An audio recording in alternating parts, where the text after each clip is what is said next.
future. This is the Situation Room, the only way to start your day. My son does. Your son does? Yes. So there's a high possibility that the chocolate that your son do have on regular occasions might have come from Ivory Coast. So today we are in Ivory Coast, one of the largest producers of cocoa, right? And coffee as well. They also produce coffee. It is bordered by Liberia, Guinea, Mali, Burkina Faso, Ghana, and the Atlantic Ocean. But let's go to the proverb today coming from Ivory Coast. The toad does not run in the day for nothing. The toad does not run in the day for nothing. How would you interpret that? Let me tell you that that's not just an Ivory Coast saying. Even us in Mount Kenya region, we still have it. Yes. If you see a toad running, if you see a toad running in the during the day, you must know there is danger somewhere. Yeah, because ordinarily you will not see toads just running like helter-skelter. There must be something that perhaps is pursuing it. Yes. And my interpretation is that when you see the standard saying it is insensitive, when you come and see the nation speak about Bingwa Mutharika one term, when you see people crying about the inability of SHA to sustain the health system, when you see the dawns on the strikes on our streets today and children at home, you know, when you see the collapse of the economy and the institutions created therein, then there must be a serious problem. The toad is running. Now, this toad is the Kenyan people. Yes. My interpretation. And of course, you might also want to connect that with with what has happened to our friend Chakwera. That there is a wind of change that is blowing across Africa. It's blowing north. Is what they are trying to say. Yes, it's blowing north. Not this. Is this way coming up? From the south? Yes, upwards, yes. Because at a time you were at Botswana, now we are at Malawi. The next destination may be Kenya. I can see it happening in Tanzania or happening in Uganda, but it's likely to happen in Kenya. Okay. Well, it's a whole thing of let's wait and see, isn't it? There are many things that are happening at the moment. Yes. And we're looking into areas around constitutionalism on this Justice Thursday with you, Wakili. Yeah. And one issue that seems to be jumping out at us all of a sudden that people seem to be discussing it with quite some, even as we look at electoral justice and credibility and opposition politics, I want to start off with one question before we go into that. And that is that when we see constitutionally, the two young boys, I'm going to call them boys because we don't know their age, young men, all right, who were seen to have been defaming the Kenyan flag at the sports stadium over the weekend. Yeah. And, you know, behaving in a manner that was going to maybe, you know... show some there you go, disparage, disrespect, whatever the case may be. Constitutionally, is there a problem with the behavior? We've seen that the call for their arrest has been made by the CS.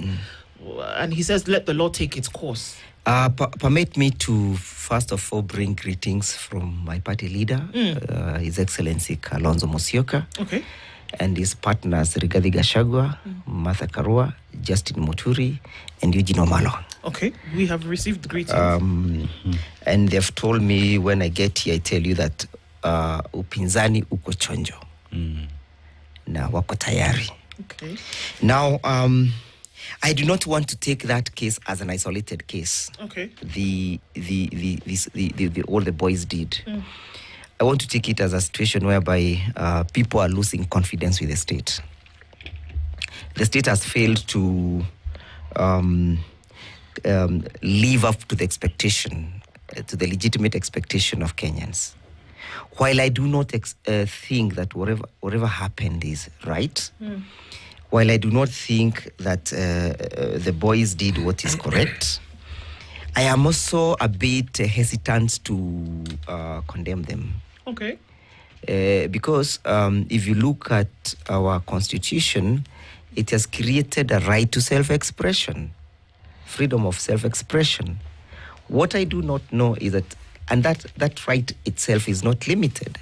If you go to the Limitation of Actions Act, a Limitation of Actions Act that has been enacted pursuant to Article 27, Article 24, mm-hmm. It created a litany of rights and freedoms that can be limited at a particular time. But that is not one of the rights that is limited under that particular legislation. While the National Symbols Act has created an offense under it, mm-hmm. we might then want to ask ourselves whether that amounts to self-expression. So, of course, expect a legal battle ahead in respect of that action, because the High Court might be challenged to tell the people of Kenya whether that amounts to expression. But besides that, it tells you how desperate people are. They're no longer respecting the state of the Republic of Kenya. And this is not out of their own doing. It's because the state itself has decayed. The institutions in the state have decayed. The symbols of the state themselves have decayed. Remember, the national flag is not the only symbol of unity, including the presidency. And Article 134. Article 134 creates the presidency as a symbol of national unity. So if the presidency itself has decayed, what do you expect of other national symbols? He has failed to breathe life and confidence and respect to those other national symbols. Because if the presidency itself is as insensitive as the standard says, and by the way, the standard you're doing the Lord's work, continue injecting the way you're injecting, what do you expect of the people? If there is no guidance and there is no resemblance of unity at the top, how then do you expect the people to respect those? Somebody might argue that's your own interpretation. Yes, everything is intact. The government is running. The president is doing his duties. Yes, he is doing his duties, and you saw the kind of the problems that he's having and where he has taken the country. Look at the way he's even trying to convene mpango wa kando uko pande ya unga. Mpango wa kando meeting to try and convince people that he needs to be supported for this mission, for this botched Haiti mission. Look at when he was addressing the national, the UNGA assembly, his keynote address. I think there were only 3 or 4 people listening to his address. It tells you our sovereignty has been decayed as a result of Mr. William Ruto's inability to govern. Surely, inability to keep national cohesion and international cohesion. The week around the General Assembly is a very busy one. Yes. There's a lot of filibustering that's going on. Yes. There are nations who are trying to get certain agenda being sorted out. People are talking to each other, one to the other. Yes. There are many sideline meetings that are happening with many international organizations. People are busy. Yeah. If somebody was not able to attend a meeting called for by the president of Kenya, does it mean that they're undermining sovereignty, or that they were busy? They are not undermining our sovereignty, only that they cannot sit and listen perhaps to Mr. William Ruto address them. It is Mr. William Ruto who has lost the international clamor, the international clout. And when William Ruto loses the international clamor and the clout, the country of the Republic of Kenya suffers. He has not been able to push even a single agenda. Look, he leaves the country, goes to UNGA with an agenda of trying to see how the Haiti will be financed when we're already facing a drought. Instead of him going to push for agendas, an agenda that will be beneficial to the Republic of Kenya, he's pushing for an agenda to see how the Haiti mission is going to be supported. I have not heard him, and I have looked at his speech, I have not heard him addressing the pertinent issues that the Kenyans are suffering. One of the issues that would have been raised is the decay of the decay and the inability to respect human rights here in Kenya. Our sovereignty, we are being discussed at the U.S. Congress because of our behavior, our misconduct. So those are the pertinent issues that have eroded the state and the Republic of Kenya. So to me, the country is headed on the wrong direction, and we must re-engineer ourselves. And that's why I began by saying that Sisi took a one term. somebody might argue, based on reports that we've been seeing, because you umetuma salamu, umeleta salamu from the opposition. What is this conversation about? And I was very specific with the individuals that I mentioned. And I thought it should have pricked your conscience. But we know those individuals. Yes. They're what you'd call. And there are some that I have not mentioned deliberately. Like who? Like Fred Matiang'i. I have not mentioned him. Why? I have not brought his greetings. Because he's not a man that one can look into his eyes and say that I trust you. And it's a high time we begin this conversation because we do not want to repeat the mistake of yesterday. You remember sometimes back I went to Kameme TV and I said that Matiang'i was a project. Yes, you did. And I now want to repeat the same situation and the same message. And you had His Excellency Kalonzo Musyoka yesterday when a question was put to him by Kituku about how he views his partners. He said he's still learning him. He never associated with him when he was in the ministry, and he's now trying to take an opportunity to learn him.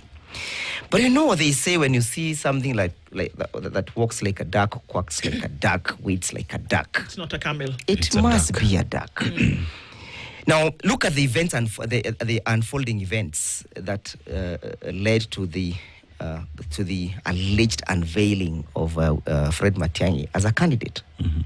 First of all, he ran away from the country when there was an attempt to arrest him on corruption charges about the Ruaraka land. You remember? Well, wait, hang on a minute. Yeah, let me take you through the memory lane. Let me take you down the memory lane. He ran away when there was an intervention by the Kisses leaders. That is when he went to the New York, and he's now working with the World Bank. Then all of a sudden, hype is created in the media, and then all of a sudden a man emerges, oh, I won't be the president. Remember, when he came back to Kenya, his case had not been terminated or even filed in court. But even when he was not even seeking for president, at that particular time, the government was pursuing him. Today, the government is cozy. They're not pursuing him whatsoever. It seemed to have forgotten that there was a Ruaraka land issue and there was the Rivayala issue. Nobody is pursuing him. Then when he comes, he starts associating with individuals who are not speaking the language the Kenyans are speaking. Who are these individuals? Kenyans are speaking the language of wantam. And then he comes and then he said that, oh, this is going to be the Jubilee presidential candidate. He's fronted by people like Kioni, who once associated with the wantam movement and later left. Then he goes to Kisii. He finds Simba Arati, the governor. He's welcomed, and his meeting is well-financed and well-greased by the power that be.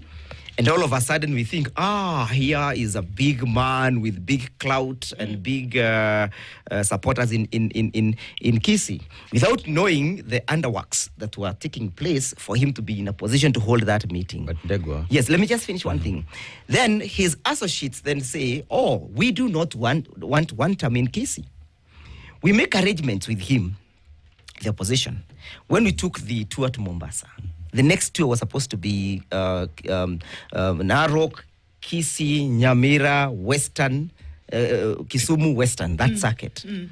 He was in the US that time. He said, okay, musifanye hiyo safari kama sijakuja. So we waited for him, only for him to come and cancel that trip. To date, you see him venturing in the mountain, but he has never ventured in his own, he does not want us to venture in his own town. Now on Monday, you can see what he has done. So we do not consider him as an honest partner. That must be said. Then look at what he does when he goes to Kajiado on Sunday. He addresses a man who has been at the helm of this country in a very disparaging and disrespectful way. He says, mimi ni mfanyikazi, nyinyi ni watu wa mastori. You remember that thing? What he did? And then you wonder, you are a political novice, a political greenhorn, and then you want to lecture those people who have been here and playing the game? he cannot be trusted. There is also a feeling out there that Fred Matiang'i has been called upon by Kenyans to run for the office of presidency. Yes. And that the opposition where you belong, yes, the group of individuals who've coalesced themselves together to form now the alternative opposition, is that grouping of the big boys who've been in the game for a very long time and have not done anything for the country. Yes. And even now that Matiang'i is B, you're saying you do not associate with Matiang'i, many are saying is because your crew is afraid of alternative. We are not afraid of him. You respond to that? You see, how would... This is the Situation Room, the only way to start your day. We are turning up the heat on Star Times. Unravel the thriller mystery of the evil eye returns on Star Life. Fall for the irresistible charm of What's Wrong with Secretary Kim on Novella E+. Get absorbed in the emotional twist of My Wonderful Life on Novella E. Step into the all-new season of Hello Mr. Right, Kenya's most exciting dating reality show on Rainbow Plus. Renew your subscription today, starting from just 329 Kenya shillings for Nyota Bouquet on the aerial decoder or 549 Kenya shillings for Nova Bouquet on the dish decoder. Download the StarTimes app to stay connected anytime, anywhere. StarTimes. Enjoy digital life. We are going to form a formidable opposition that one has numbers. Number two, if he is with us, and we are not saying this because we are clamoring for any invitation. Jubilee has not invited any of its purported partners for the NDC for tomorrow. And obviously because we know the games that they are playing. We expect that tomorrow they may unveil him as their presidential candidate. But what's wrong with that? There is nothing wrong, absolutely. There is nothing wrong. Did he give any kind of indication that he was with you before that? You know, like I said, he's not be trusted. He has been attending meetings strategically. To find out what the juice is on your side. And perhaps to portray that he's together with the Kenyans. Okay. That's how he has been conducting himself. But because what will count at the end of the day are the numbers of the votes as we are working to consolidate those votes. But we're also looking at the character of the person whom we are saying ought to be at the helm of this country. Because never again should we ever make the mistake that we have done. That we get a person who has skeletons in his crotchet to the helm. Because if you get garbage in, you'll get garbage out. So if you have unanswered questions and resolved issues, we are looking at you in a very suspicious way. So, Matiang'i was in the US. Yes. Well, right after the announcement of... no, he ran away, use the right word. He ran away to the US after an attempt to arrest him and prosecute him. When was this? Right after the announcement Yes, I think that was sometimes in 2023. Okay. Let's say he was in the US. Yes. You're saying he ran away to the US. So let's say he came back from the US. Yes, after being told, okay, where Rudy, ukuje jaribu kugawanyisha watu wa Mount Kenya region. Really told by who? Yes. Really because I remember... The powers that be didn't tell you that he's a project. Who was hyping for him? I even think that the NIS must have been involved in hyping his candidature. Okay, we'll get into that. So Matiang'i comes and... he does a homecoming in Kisii. Yes. He goes to Kisii Stadium. And the Kisiis show up. Yes. And... no, his meeting is organized for him in Kisii. Whichever way you look at it. Yes, but it's even financed home. for him. But Kisii is his home. Yes. So he goes to his home. Yes. Homecoming. Like every other politician does when they go back to their own backyard. Absolutely. Then people see the numbers. And then the question, okay, he's a serious contender, he's running. He was asked this question, I remember. And he was asked, so which party are you going to run with? And he said, he's actually having conversations with many. There are those there are different parties that want to quote him. So he's weighing his options. And my question, Degwa, is, if he decides to go at this alone, what will be the problem with it? Why? There's nothing wrong. We even had Nyachai in 202. There's absolutely nothing wrong with him. Then why do you call him a project? The numbers will count. How do I associate him with government?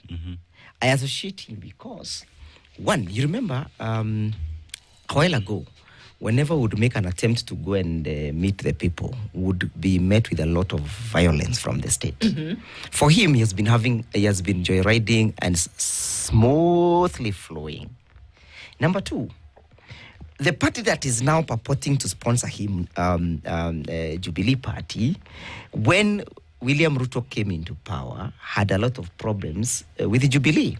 They even created, staged a coup, a takeover coup. When William Ruto visited Uhuru Kenyatta at Gatondo, all of a sudden those problems subsided. Jubilee was declared now, it was given back to Uhuru Kenyatta, who is now calling for an NDC tomorrow. So this kind of behavior. But what behavior? Imagine, in politics, things don't just happen. They're meant to happen. We read even that which is not real. Rigathi Gachagua goes to his own backyard. Yes. He comes up with his own party. Yes. DCP. Yes. Starts recruiting people to join DCP. Absolutely. Yes. Now, in this case, Matiang'i decides, okay, I'm going to use a party called Jubilee. Yes. Kalonzo is using Wiper. Yes. Everybody's coming in. Mature is using his party. Everybody's using their own party. Yes. Yes. Then what's the problem with him running with a different party? Then coalesce at some point. You see, because you said everybody's has to come with numbers. The agreement was, the initial agreement was, kila mtu arudi kwake, a consolidate kwake, alafu arudi. Right? Mm-hmm. Go back to your backyard, consolidate your backyard, and it is important for us to know why it was important to consolidate the backyards. Mm-hmm. To achieve two constitutional principles. The first constitutional principle is a 50+1 of the votes. Number two, the constitutional principle of the threshold of the counties. 25% in 24 counties. That's why it was important and it is important for Rigathi Gachagua to go and lock the mountain. It's equally important for Kalonzo Musyoka to lock the lower eastern, and any other partner to lock his base. Not for tribal inclination, no. But because you need, the threshold is that of the county and the 50+1. So the guy has never ever even gone back to Kisii. His friends and associates, led by Simba Arati, has already said that Kisii is a totem. So we are not reading from the same page clearly. Okay, so allow me to ask, because we also know that in the game of politics, no matter where it is that you look at it, that in a political race, it's not just the individual or the groups fighting for themselves. They're also fighting to destabilize the other side. Yes. Now, if we're looking at this conversation from the issue of an opposition that might be able to come in, are you saying that this gentleman, Matiang'i, then would be used to divide the opposition? Absolutely. Why? Because as we have declared war in the mountain, with the people and the MPs who are not delivering the functions for which they were elected. We are not looking at MPs delivering development in the grassroots. We are looking at the MPs delivering quality legislation, because that is their function.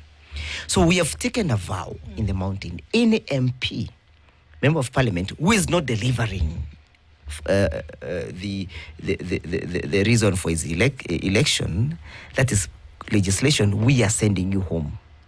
So if they create Jubilee, they are creating an alternative route where the individuals who people do not want will have a place to perch on. So he's being used to divide the mountain, because William Ruto does not want the mountain to go together as a block. So they must try to think that they are going to use a party that purportedly was once domesticated in the mountain, thinking that people will now warm up towards that party. But they have forgotten one thing, that Jubilee is a forgotten case. Ilimaliza kazi yake. It tried to convince us in 2022 to vote for Raila Odinga, and nobody responded. One would ask the question, the war that you've declared on MPs is war that you've declared on MPs who do not support one Rigathi Gachagua. Not at all. And that, even as we talk about the support that Jubilee is not there, must the mountain move as a block? Yes. Don't the people of the mountain have options to choose whoever they want? Yeah, they have the options. And associate with any party that they First want. Of all, must it be DCP? So let me clear this misconception. the issue in the mountain is not about Rigathi Gachagua. The issue is larger than an individual. The issue is that you are not doing what people elected you to do. Okay. That is the issue. All right. And it is an issue that must not be individualized. Okay. We must not look at it from the perspective of where Gachagua is today and where he will be tomorrow. If that's the case... It's a perpetual issue that will transcend and succeed Rigathi Gachagua. But just to answer your question, we have a right, but we're also guiding them that we must be careful not to make the mistake we did in 2022. It's a very expensive mistake. That mistake has cost the life of our children, the life of our youths. That mistake has cost our economy. That mistake has cost the degrading of our institution. It has cost our sovereignty.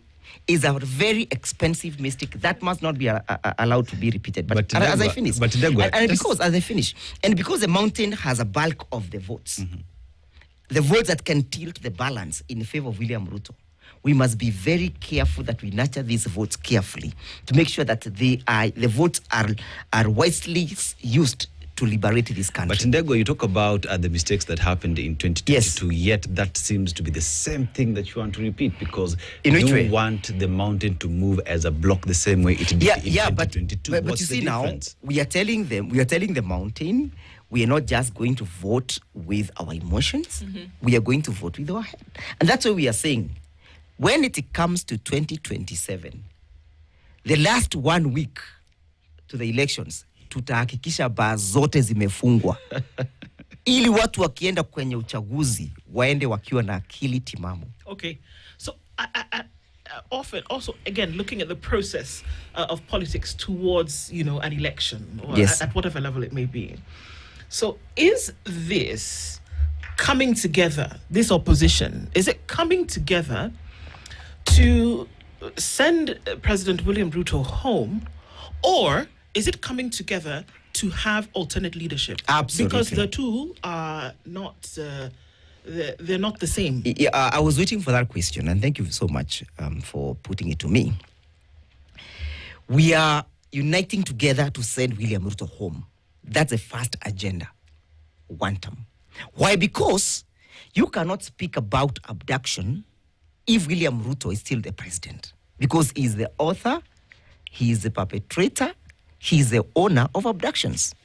You cannot speak about corruption because it is William Ruto who has brought the systems that are actually stealing from Kenyans. For example, the e-citizen. He's the one who stood and said every government department must transact through the e-citizen. As a consequence of which, Kenyans have now lost over 44.7 billion. It is Mr. William Ruto who found a functional NHIF and decided to do an overhaul of it and introduce SHA. Today, what is happening? People are dying, misery everywhere. It is William Ruto who found a functional help system, financing, university financing model that were workable. Today, they are not workable. It is William Ruto who is now selling our most strategic national assets. For example, the Kenya Pipeline Corporation. It is him who wanted to sell decay. It is William Ruto who has clogged the development of Konza City. It is him who has clogged the development of the High Gradforce Dam and the Thwake Dam. It is him who is allowing the importation of rice in Kenya when where rice paddy farmers are now planting and harvesting. So our problem begins and stops at the doorstep of William Ruto. Therefore, to be able to bring reforms and restore the country to the path of development, where Kibaki left it, where Kalonzo left it with Kibaki, where Martha Karua left it, and all other partners, William Ruto must go home. So, in order to have that agenda fulfilled, yes, many are saying that if you don't have a united opposition, yes, then you're not going to then be able to achieve this thing. And we're already starting to see. We're already starting to see the cracks. Sorry, Wakili. Yes. That if Matiang'i, for example, was part of this larger group and we're seeing that seem to slow off. Yes, yes. If he is a project, according to what you are saying, yes, then the projection would be that, okay, well, let's do a little bit of something for you so that you divide the vote. The success. And then you don't have to. The success of. We're already starting to see. Gachagua already starting to say, okay, guys, well, if I'm not the one, then, am I going to remove my support? No, let me tell you, we clear this misconception. The opposition, the success of the opposition is not pegged on an individual. Do they know that? It is Do pegged. The individuals know that? Yeah. It's pegged on the unity of Kenyans. The majority of Kenyans are the ones who are now suffering as a result of the issues that I have indicated.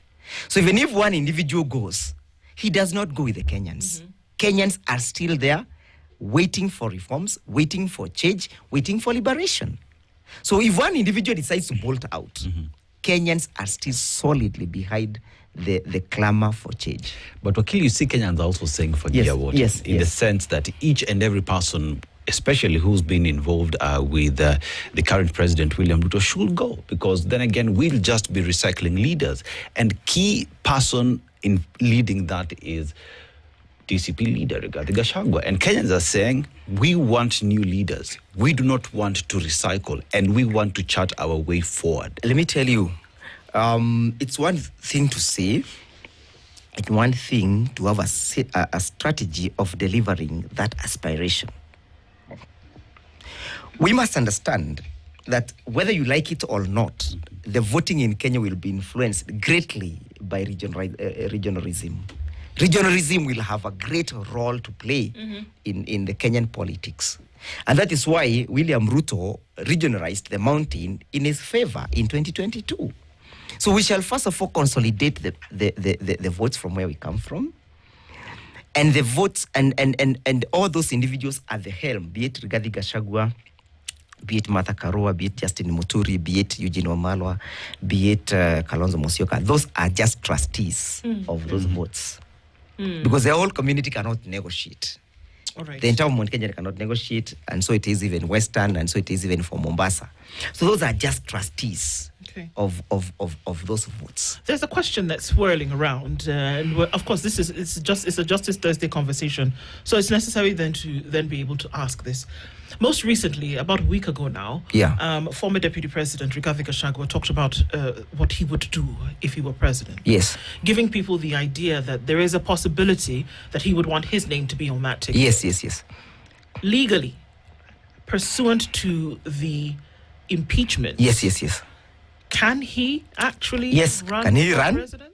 Can I make it clear that our constitutional dispensation has the whole concept of presumption of innocence until proven guilty? That is one thing. Number two, it has created an appeal mechanism. And Article 48. Article 48 creates a right to access to justice for any person who is aggrieved as a result of an administrative action or as a result of a decision by a particular tribunal. So we are told, if any person is discontented by the function or the outcome of an administrative action, the High Court has the jurisdiction to adjudicate whether or not anything said to be done has been done in accordance with the Constitution. That is Article 165, Clause 2, Clause 3 that says so. So the actions of the Parliament, that's the National Assembly, and the Senate are actionable before the High Court. And until the High Court makes a determination, that determination lies in appeal in the Court of Appeal all the way to the Supreme Court. Okay. You are eligible to vie for any position, even if you've been convicted. You see, that conviction has been challenged before a higher organ that is mandated to adjudicate over those matters. Therefore, it is to say in affirmative that Rigathi Gachagua is still credible and competent to contest for any position in this country. Don't you remember the case of Waluke? Waluke had been convicted. Sentenced even. Actually sentenced, convicted and sentenced to, I think, how many years? It was 77. Yes. Like he appealed. He was sentenced by the magistrate court. He appealed the High Court. The High Court upheld the decision of the magistrate. He appealed the Court of Appeal. At that particular time, when his appeal was pending, is the time he was elected as a member of parliament. And there's a process that allowed that to happen. Yes. But even while that happened, what did the Chief Justice say? I believe she sat in that same position. Yes. Chief Justice Martha Koome said, it doesn't matter that the ruling holds. Whether you appeal or not, a sentence has been given. You've been declared guilty. You've been sentenced. But William, Martha Koome is not the judiciary. She's the leader of the judiciary.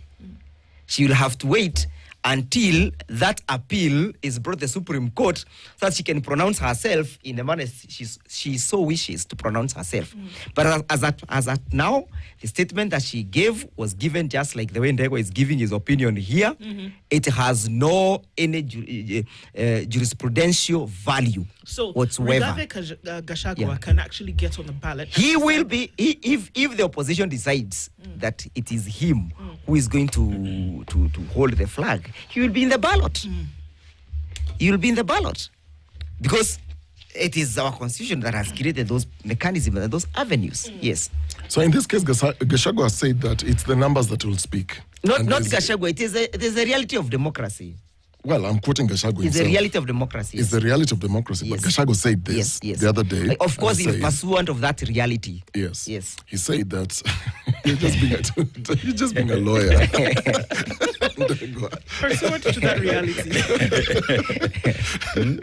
Ndego listening to every question with a legal attack. I mean, Gachagua was saying, look, the discussions around the table with all the principles, quote unquote, is go back, let the numbers speak. Of course, if you look at the rest and you compare their numbers to the numbers, if he manages then to galvanize the whole of Mount Kenya, you can't compare those numbers. Yes. If you're even to account for Matiang'i coming from Kisii, you're talking about something over 1 million. No, they hawajafika hapo. No, tumefika hapo. Hamjafika kwa chini kidogo lakini mtafika tu. So, if you're looking at all these numbers, do you honestly believe that, because people are still talking about, so who is it going to be? Is it going to be Rigathi on the ballot? Who's going to be the deputy? Is it Kalonzo? Or is it Kalonzo going to be, because Kalonzo has said, because of all these rumors and bloggers, and he has addressed that he's not going to be running. He has insisted that he is indeed going to run for president. Let me tell you, tomorrow, PLP, the party of Martha Karua, will be having an NDC, and we shall be attending that NDC. The PLP may decide to unveil Her Excellency Martha Karua as their presidential candidate. DAPK, Eugene Wamalwa, may decide to unveil him as a presidential candidate. Equally for DCP and for Wiper. All these persons who have been fronted by their political party, I have heard them say that we understand the obligation ahead of us, we understand the state of the nation, we understand the consequences of our inability to unite. They have said that for them, what they are looking at is not their individual selfish positions. It's where the country will be if they do not unite. So we are expecting that, and they have said clearly, I have heard Martha Karua say this, I have heard Kalonzo say this, I have heard Rigathi say this, I have heard Eugene say this, I have heard Justin Muturi say this. They are all saying the country is greater than an individual. We will unite for the sake of this country, and we shall give one presidential candidate. If that happens, then we are home and dry. We are one term. Is this not another shareholding concept? Because in 2022, just a minute, 2022, we had President William Ruto. Yes. We had Rigathi Gachagua. Yes. We had Moses Wetangula. Yes. We had Musalia Mudavadi. Yeah. Who else was there?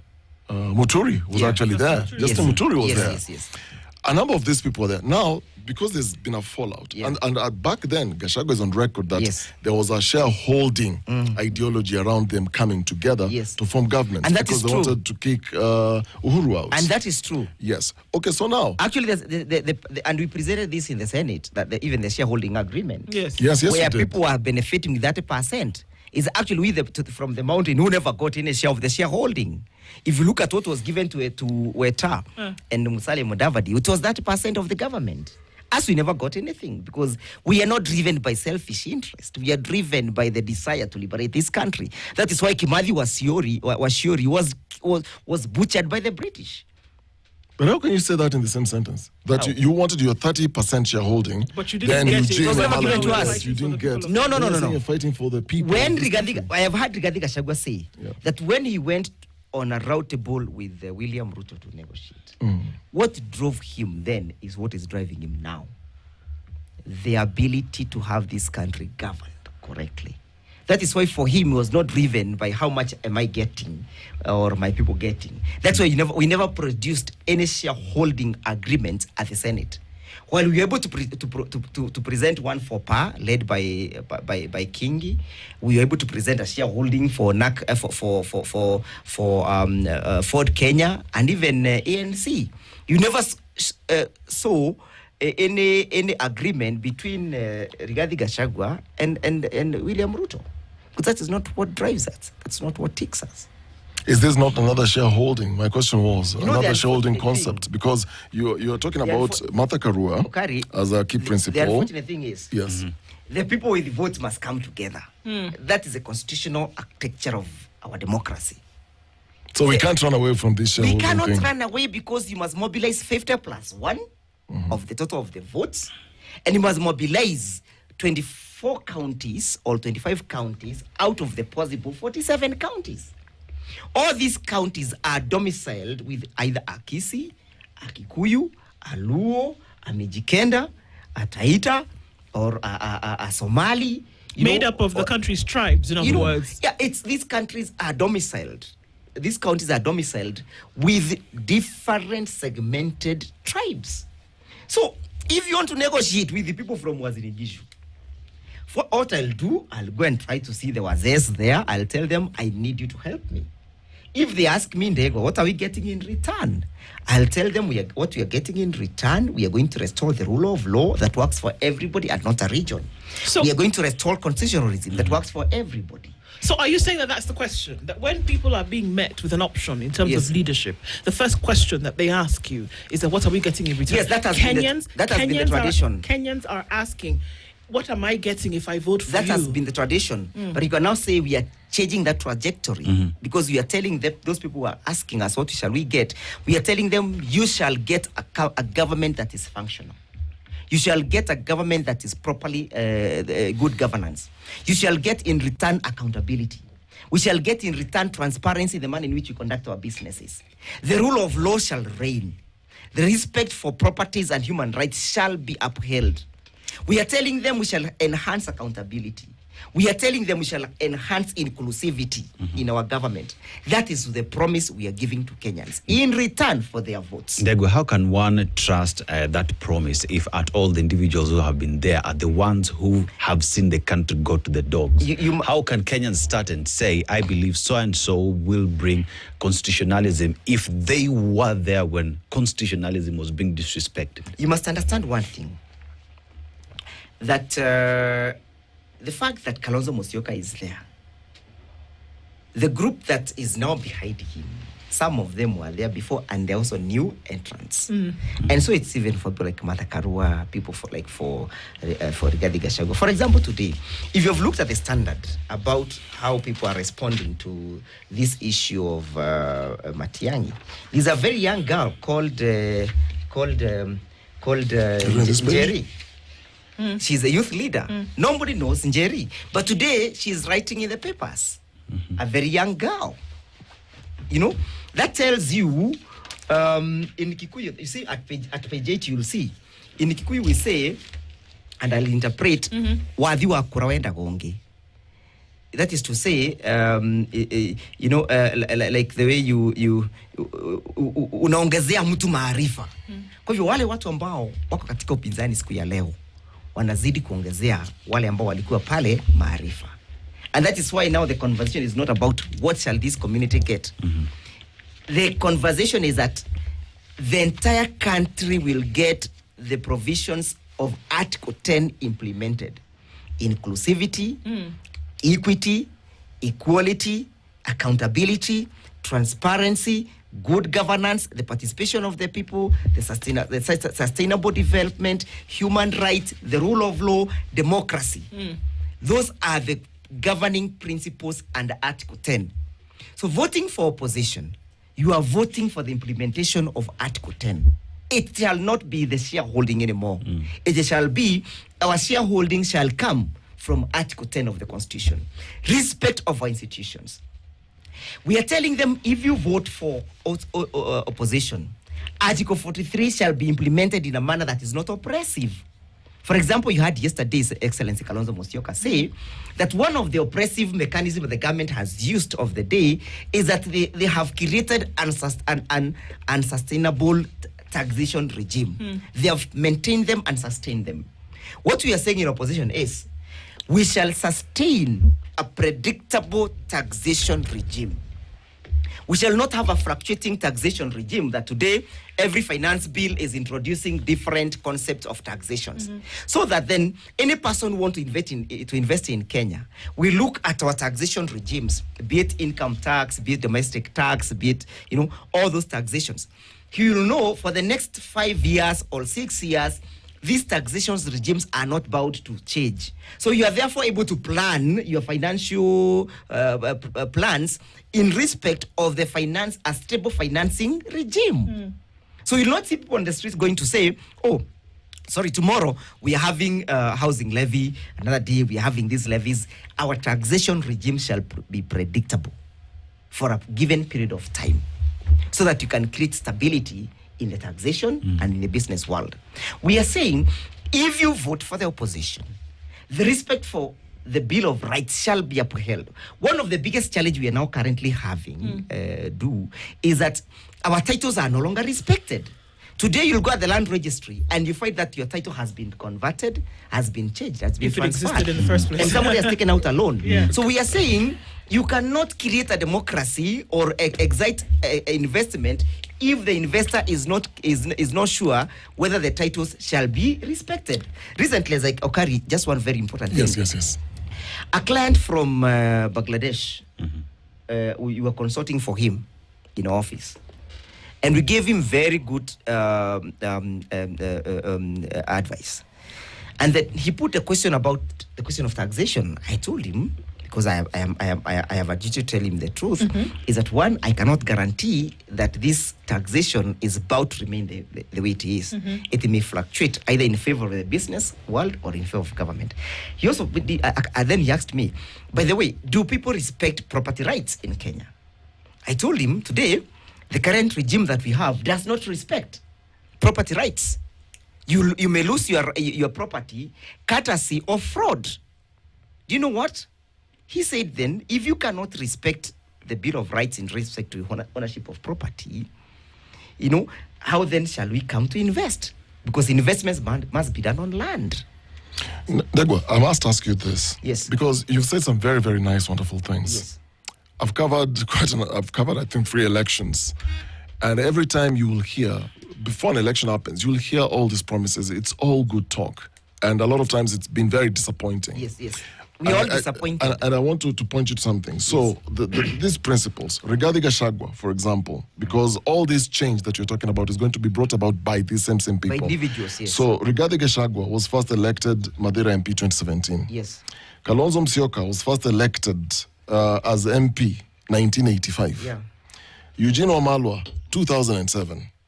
Justin Muturi 1999. Yes. Martha Karua 1992. Yes. So we are looking here. Gachagua has been in this business 8 years. Yes. Kalonzo 40 years. Yes. Wamalwa 18 years. Yes. Justin Muturi 26 years. Yes. Karua 33 years. Yes. or if all these years, these people have been in government, have been in parliament, and none of these changes that you're talking about today were ever effected, how are we going to entrust these same people for the next 5 years, 10 years? After 40 years, Kalonzo is going to bring change. I do disagree with your analysis, because it is the 12th parliament that brought forth the Constitution of Kenya. Rigathi Gachagua was not there, but Justin was. Eugene was. Martha Karua was. And Kalonzo Musyoka was.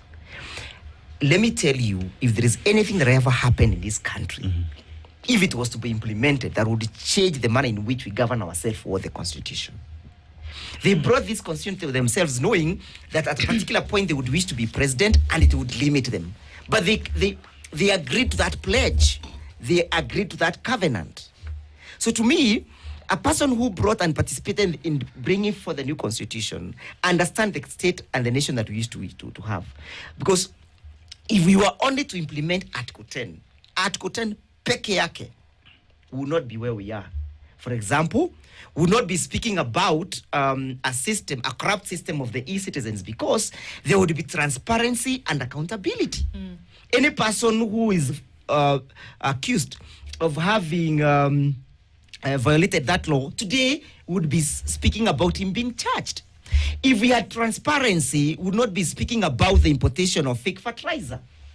If we had the respect of the human rights, today we would not be saying that Masai is dead because he exercised his right under Article 37 to demonstrate.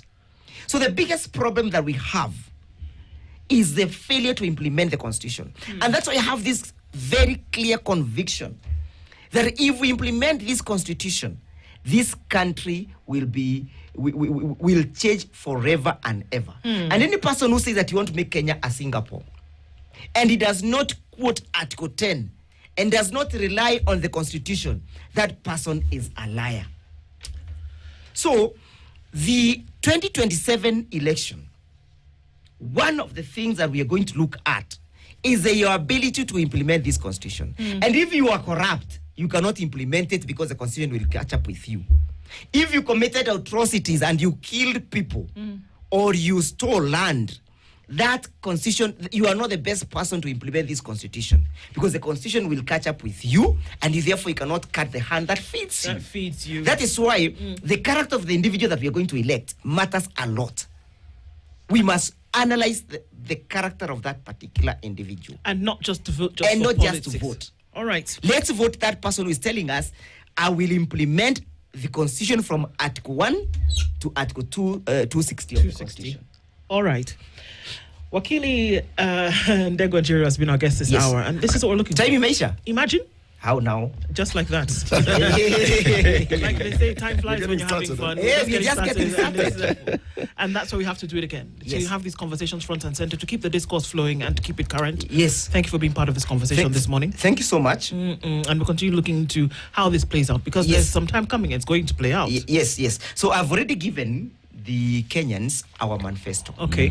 Our manifesto is the Constitution. Implement the Constitution. That is our manifesto. So according to what Wakili is saying, anybody who is not speaking about the implementation of the Constitution to the letter, you have no business engaging with them. Yes. That's the parting shot. And any person who has a tainted past cannot be the person to implement the Constitution. Because he cannot implement the Constitution, because he'll catch up with him. He'll be an impediment to the implementation of the Constitution. Of the Constitution. Yes. Thank you very much.